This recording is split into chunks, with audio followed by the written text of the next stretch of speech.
So bending equation നമുക്ക് ഇങ്ങനെ കിട്ടി. m by i equal f by y equal e by r.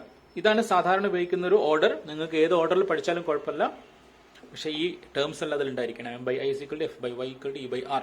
Okay, ഇനി cross സെക്ഷനിൽ എങ്ങനെയാണ് സ്ട്രെസ് വേരി ചെയ്യുന്നത് ഒരു ഡയഗ്രാം കൂടി നമുക്ക് നോക്കാം. This is the cross section E F. നമ്മൾ നേരത്തെ പറഞ്ഞ പോലെ ഒരു ക്രോസ് സെക്ഷൻ ഇ എഫ് ആണ്.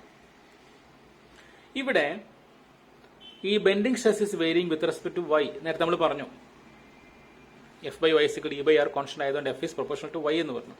നമുക്ക് അതിന്റെ ബെൻഡിങ് സ്ട്രെസ് ഡയഗ്രാം വരയ്ക്കാം. ഇത് നിങ്ങളോട് ചോദിക്കാറുള്ളതാണ്. Draw the variation in the bending stress diagram or draw the variation in the bending stress using the bending stress diagram എന്ന് പറയാറുണ്ട്. അപ്പോൾ നമുക്ക് ഇവിടെ ഒരു റെഫറൻസ് ലൈൻ വരയ്ക്കുന്നു. ഇത് extreme lower end, extreme upper end. Okay, neutral ആക്സിസിൽ bending stress y equal to 0 ആകുമ്പോൾ ബെൻഡിങ് സ്ട്രെസ് വിൽ ബി 0. ഇനി ബെൻഡിങ് സ്ട്രെസ് കൂടി കൂടി വന്ന് ഇവിടെ ഏറ്റവും മുകളിലത്തെ ലെയറിൽ എടുക്കുന്ന സമയത്ത് that will be completely compressive in nature അല്ലേ. അപ്പൊ അവിടെ maximum bending stress in compression ഉണ്ടാവും. സോ എഫ് സി മാക്സിമം എന്ന് നമുക്ക് പറയാം. ഇവിടെ 0 ആണ്. ഈ റിലേഷൻ എഫും വൈയും തമ്മിലുള്ള റിലേഷൻ വൈന്റെ പവർ 1 ആണ്. അപ്പോൾ ഈ ഒരു ലൈൻ സ്ട്രെയിറ്റ് ലൈൻ ആയിരിക്കും. So it is coming like this. ഇവിടെ നിന്ന് ഇവിടെ വരെ സ്ട്രെയിറ്റ് ലൈൻ ആയിട്ട് ഇത് മാറും, വൈ മാക്സിമം. ഇനി ഇവിടേക്ക് വരാം. ഇവിടേക്ക് വരുന്ന സമയത്ത് മാക്സിമം ടെൻഷൻ ആയിരിക്കും ഉണ്ടാവുക അല്ലെ. ടെൻസൈൽ സ്ട്രെസ് ആയിരിക്കും ഇവിടെ കൂടുതൽ ഉണ്ടാവുക. ബോട്ടം ലൈനിൽ ഇത് സിമ്പിൾ സപ്പോർട്ടഡ് ബീമാണ്. അപ്പൊ മാക്സിമം ടെൻസൈൽ സ്ട്രെസ് ഇവിടെ ഉണ്ടാവും. അപ്പോൾ we can get this as F T maximum എന്ന് കിട്ടും. Again, that relation is straight line. We can join these lines. So this is the bending stress diagram. Variation of the bending stress across the cross section. This is the neutral axis. അവിടെ 0 ആയിരിക്കും. Extreme compressive ഫൈബറിൽ maximum compression ഉണ്ടാവും. Bending stress compression ആയിരിക്കും. Extreme tensile സ്ട്രെസ്സിൽ maximum tensile stress ഉണ്ടാവും. That is F T maxima. Here F C maxima. This the variation of the bending stress across the cross section. Clear അല്ലേ? അപ്പൊ ഇനി ഏതൊരു ഉറക്കത്ത് ചോദിച്ചാൽ നിങ്ങൾക്ക് പറയാൻ പറ്റണം ബെൻഡിങ് സ്ട്രെസ് ഏറ്റവും കൂടുതൽ ഉണ്ടാവുന്നത് എക്സ്ട്രീം ഫൈബറിലാണ്. കാരണം അവിടെയാണ് ഏറ്റവും ബെൻഡിങ് നടക്കുന്നത്. അത് കംപ്രഷൻ ആവാം, ടെൻഷൻ ആവാം. 0 value at the neutral axis. ഇപ്പൊ ബെൻഡിങ് സ്ട്രെസ് 0 ആവുന്നത് ന്യൂട്രൽ ആക്സിസിലും മാക്സിമം ആവുന്നത് എക്സ്ട്രീം ഫൈബറിലായിരിക്കും.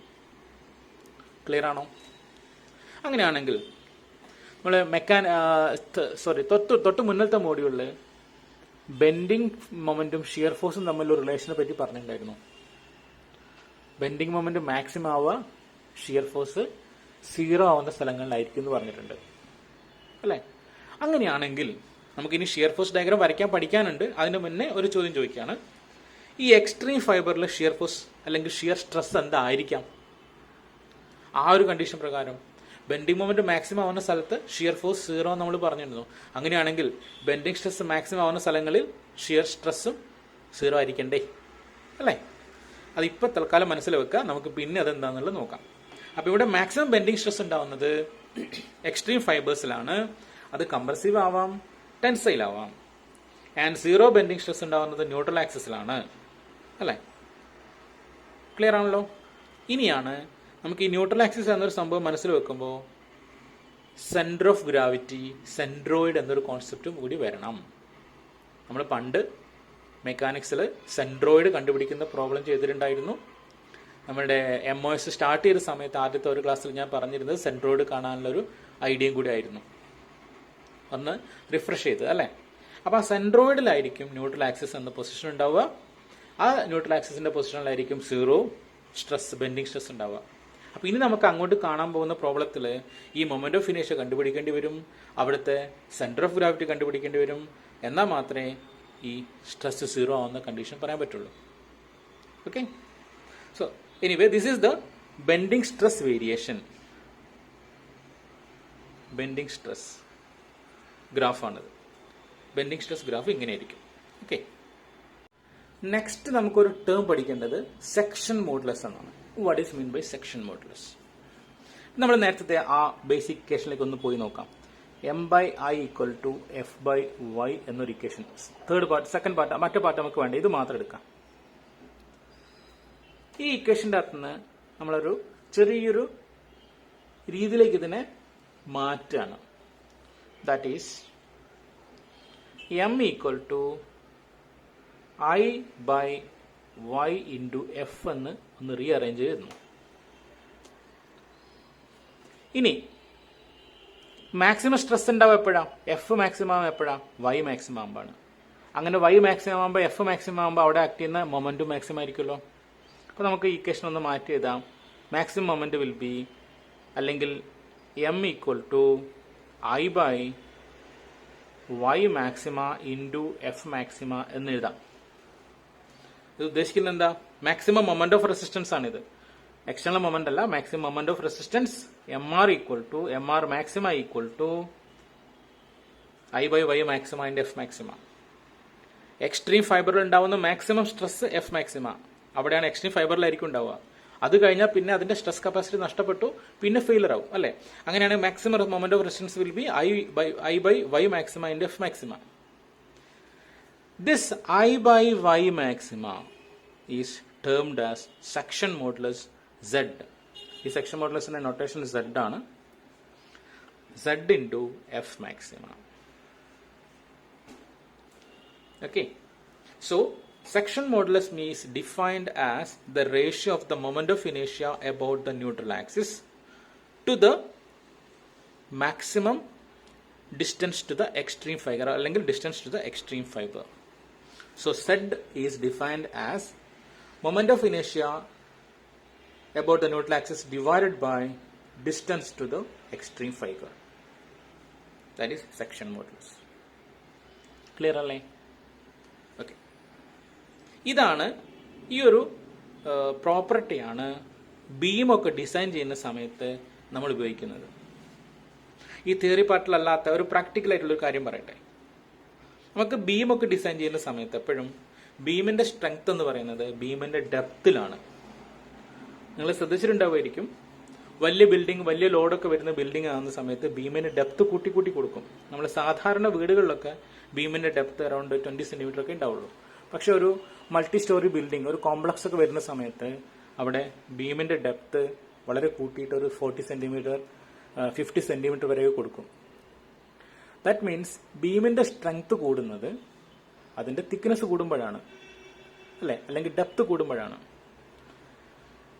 ഏറ്റവും സിമ്പിൾ ആയിട്ട് നമുക്ക് ഒരു ലേമന്റെ ഭാഷ പറയുകയാണെങ്കിൽ, അല്ല അങ്ങനത്തെ ഒരു എക്സാമ്പിൾ പറയുകയാണെങ്കിൽ, നിങ്ങളൊരു ഒറ്റത്തടി പാലം ആലോചിച്ച് നോക്കാം. ഒരു കവുങ്ങ് അല്ലെങ്കിൽ ഒരു തെങ്ങ് ഇട്ടിട്ടുള്ള ഒറ്റത്തടി പാലം, അല്ലെങ്കിൽ ഒരു പ്ലാറ്റ്ഫോമിന്റെ മുകളിൽ ഒരു പാലം പോലെ വെച്ച് നിങ്ങൾ.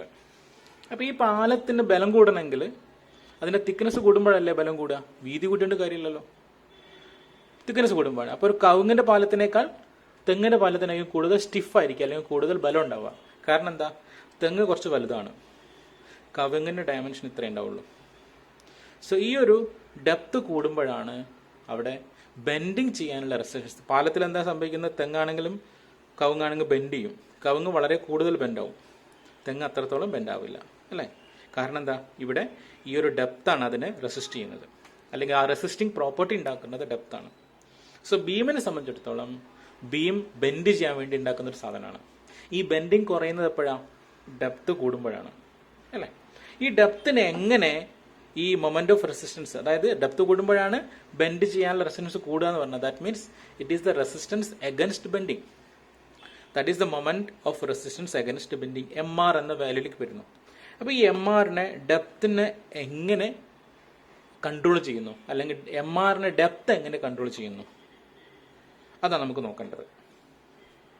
അപ്പൊ നമ്മൾ equation M R is equal I by Y maximum F maximum ആണ്, ആൻഡ് സെഡ് ആണ് നമ്മുടെ ഐ ബൈ വൈ മാക്സിമം. ഒരു റെക്ടാങ്കുലർ ബീം ആണെങ്കിൽ ഐ എന്ന് പറഞ്ഞാൽ എന്തായിരിക്കും? ബി ഡി ക്യൂ ബൈ 12 ആയിരിക്കും. വൈ മാക്സിമം എന്ന് പറഞ്ഞാലോ ഈ ന്യൂട്രൽ ആക്സിസിൽ നിന്ന് ഇവിടേക്കുള്ള distance, that is Y maximum, that is D by 2 ആയിരിക്കും, ഡെപ്ത് ബൈ 2 ആയിരിക്കും. So it will be B D square by 6 ആയിരിക്കും. കണ്ടില്ലേ? അപ്പൊ ഇവിടെ സെഡിന്റെ value B D square by 6 ആയി. അപ്പൊ ഈ ഇക്വേഷൻ നമ്മൾ എഴുതുകയാണെങ്കിൽ M R is equal to B into D square by 6 into F maximum. F maxima എന്ന് പറയുന്നത് അതിന്റെ മെറ്റീരിയൽ പ്രോപ്പർട്ടിയാണ്, അതിൽ കൂടുതലൊന്നും ചെയ്യാൻ പറ്റില്ല, അതിന്റെ മാക്സിമം ആണത്. ഇവിടെ ഇനിയിപ്പോൾ നമുക്ക് ഈ എം ആർ കിട്ടണമെങ്കിൽ എന്ത് അഡ്ജസ്റ്റ് ചെയ്താൽ എം ആറിന്റെ വാല്യൂ മാറ്റാൻ പറ്റും? ബിയും ഡിയും മാറ്റിയാൽ എം ആറിന്റെ വാല്യൂ, എം ആർ എന്ന് പറഞ്ഞാൽ മൊമെന്റ് ഓഫ് റെസിസ്റ്റൻസ്, അതായത് ബെൻഡിങ്ങിനുള്ള റെസിസ്റ്റൻസ്, ഈ ബി ഡി സ്ക്വയറിന്റെ ബിയും ഡിയും മാറ്റുമ്പോൾ കൂടും. അപ്പൊ ഇത് ഏത് മാറ്റുമ്പോഴാണ് കൂടുതൽ എഫക്റ്റ് ഉണ്ടാവുക? ഡി മാറ്റുമ്പോഴായിരിക്കും അല്ലെ. ഡി ഡബിൾ ആക്കുകയാണെങ്കിൽ ഡിന്റെ എഫക്റ്റ് അത് 2 സ്ക്വയർ ആയിട്ട് മാറും, 4 ടൈമായിട്ട് മാറും, 4 മടങ്ങായിട്ട് മാറും. ഡെപ്ത് ഡബിൾ ആക്കുമ്പോൾ മൊമെന്റ് ഓഫ് റെസിസ്റ്റൻസ് 4 മടങ്ങായിട്ട് കൂടും. അതേസമയത്ത് ബ്രെഡ്ത്ത് ഡബിൾ ആക്കുമ്പോഴോ, ബ്രെഡ്ത്ത് ഡബിൾ ആക്കുമ്പോൾ എം ആർ ഡബിൾ ആയിട്ടേ മാറുന്നുള്ളൂ. ബ്രെഡ്ത്ത് ഡബിൾ ആക്കുമ്പോൾ എം ആർ ഡബിൾ ആവും, പക്ഷെ ഡെപ്ത് ഡബിൾ ആക്കുമ്പോൾ എം ആർ 4 ടൈംസ് ആയിട്ട് മാറും. അങ്ങനെയാണ് ബീമിന്റെ ഡെപ്തിന്റെ വേരിയേഷൻ അതിന്റെ മൊമെന്റ് ഓഫ് റെസിസ്റ്റൻസിനെ ബാധിക്കുന്നത്. അപ്പൊ ഡെപ്ത് കുറച്ച് കൂട്ടുകയാണെങ്കിൽ അതിന്റെ സ്ക്വയർ വേരിയേഷൻ ആണ് മൊമെന്റ് ഓഫ് റെസിസ്റ്റൻസ് ഉണ്ടാവുക. Clear? So this is the practical aspect of or practical application of this section modulus. Clear? അങ്ങനെയാണ് നമ്മളെ സൈറ്റിലെല്ലാം ബീമിന്റെ ഡെപ്ത് വളരെ ഇമ്പോർട്ടൻ്റ് ആണെന്ന് പറയുന്നത്. ഓക്കെ, അപ്പോൾ ആ ഡെപ്ത് കുറയ്ക്കാൻ വേണ്ടി അല്ലെങ്കിൽ ചില ഭംഗിയാക്കാൻ വേണ്ടി ഡെപ്തിൽ അഡ്ജസ്റ്റ്മെന്റ് ചെയ്യാൻ പാടില്ല. ഡെപ്തിൽ അഡ്ജസ്റ്റ്മെന്റ് ചെയ്ത് കഴിഞ്ഞാൽ ബീമിന്റെ സ്ട്രെങ്ത് കുറയും, വല്ലാണ്ട് കുറയും അല്ലേ, ഈ ഒരു റിലേഷൻ വെച്ച് നോക്കുമ്പോൾ. ഓക്കെ, ഇപ്പോൾ സെക്ഷൻ മോഡുലസ് എന്താണെന്നും, സെക്ഷൻ മോഡുലസ് എന്ന് പറയുന്നത് ഐ ബൈ വൈ മാക്സിമം ആണ്. It is the ratio of the moment of ഇനേഷ്യ to the distance to the extreme fibre. ഇത് മാത്രമേ നിങ്ങൾക്ക് ഇപ്പോൾ പഠിക്കാനുള്ളൂ, പക്ഷേ മറ്റു കാര്യം നിങ്ങൾക്കൊന്ന് അറിയാൻ വേണ്ടി പറഞ്ഞതാണ്. അടുത്ത സെമിസ്റ്ററിലൊക്കെ നിങ്ങൾക്ക് ഡിസൈൻ ചെയ്യുന്ന സമയത്ത് ഇതൊക്കെ അപ്ലിക്കേഷൻ വരും. ഓക്കെ, നമുക്കിതിൽ കണ്ടിന്യൂഷൻ ആയിട്ടുള്ള 1-2 കാര്യങ്ങൾ നോക്കാനുള്ളത്. Derivation of section modulus of a rectangular section, circular section and a hollow circular section. ഇതും റിപ്പീറ്റഡ് ആയിട്ട് ചോദിക്കുന്നതാണ് ഈ ഒരു ഡെറിവേഷൻ.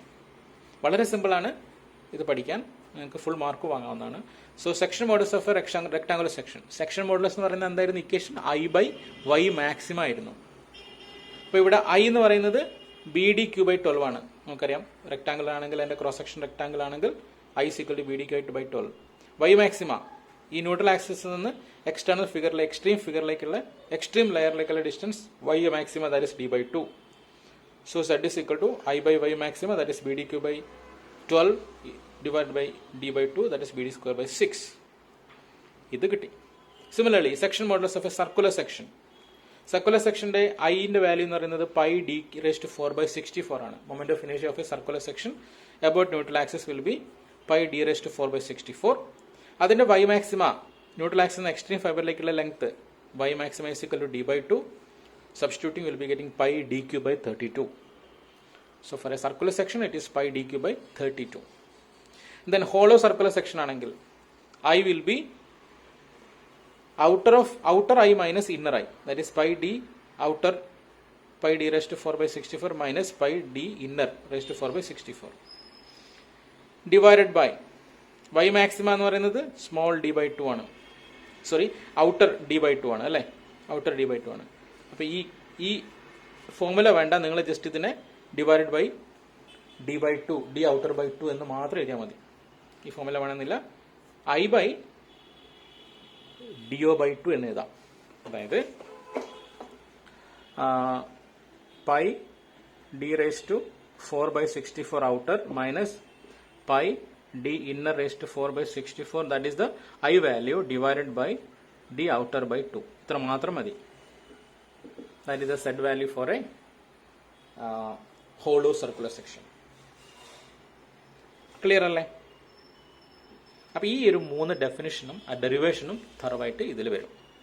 അപ്പൊ ഇത്രയാണ് ഇതിന്റെ തിയറി പാർട്ടുകൾ. അപ്പോൾ ഈ 4th മോഡ്യൂളിലെ ഫസ്റ്റ് 2 ടോപ്പിക്സ് ആണ് ഇപ്പോൾ നമ്മൾ കവർ ചെയ്തിരിക്കുന്നത്. അതിൽ 4.1 ആൻഡ് 4.2 അതിൽ പറഞ്ഞിരിക്കുന്ന തിയറി പാർട്ട് ജസ്റ്റ് നമുക്ക് ലിസ്റ്റ് ചെയ്ത് നോക്കാം. ഒന്ന്, വാട്ട് ഈസ് സിമ്പിൾ ബെൻഡിങ്.